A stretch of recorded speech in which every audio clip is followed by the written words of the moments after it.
বিসমিল্লাহির রহমানির রহিম।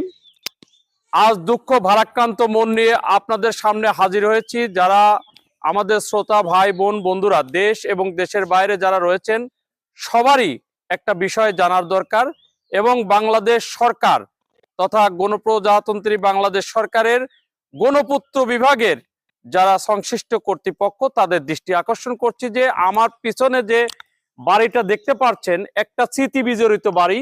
এই বাড়িটা শ্রী শ্রী ঠাকুর অনুকূল চন্দ্রের বাসভূমি ছিল। এখানে পাশেই একটা যে পুলিশ ফাঁড়ি, এটা একটা রেস্ট হাউস ঠাকুরের।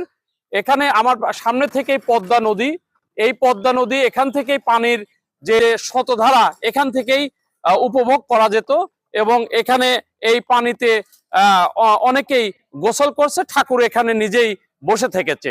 এই বিল্ডিংটা বাংলাদেশ সরকারের যে স্বাস্থ্য মন্ত্রণালয়ের অধীনস্থ মানসিক হাসপাতাল যখন এরা অ্যাকোয়ার করে নেওয়ার পরে এই বাসাটি পরিচালক মহোদয়ের জন্য বরাদ্দ করা হয়।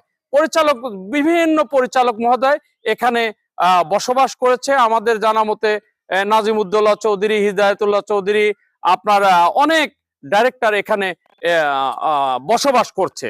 বেশ কিছুদিন দেখা যাচ্ছে এই বিল্ডিং এ কেউ বসবাস না করার কারণে এই বিল্ডিংটা নষ্ট হয়ে গেল, ধ্বংস হয়ে যাচ্ছে।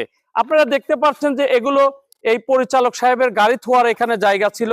এইরকম বিল্ডিং অনেক আজকে মানসিক হাসপাতালে ধসে পড়ছে, অনেকটা ধসে গিয়েছে, জরাজীর্ণ হয়েছে। যুদ্ধ বিধ্বস্ত এলাকায় যেমন বোমা ফাটালে যেরকম হয়ে যায়, ঠিক এই রকম হয়ে গেছে, অর্থাৎ পরিত্যক্ত হয়ে গেছে।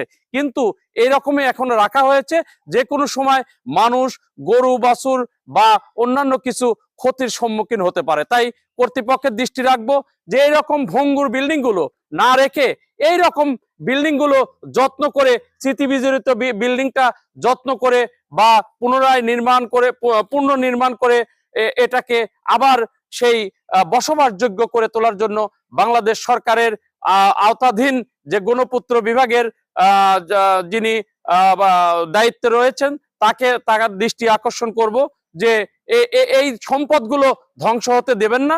এই আশা ব্যর্থ করে শেষ করছি। আমি মোহাম্মদ জাহাঙ্গীর হোসেন, পাবনা থেকে। সবাইকে সালাম, আসসালামু আলাইকুম ওয়া রাহমাতুল্লাহ।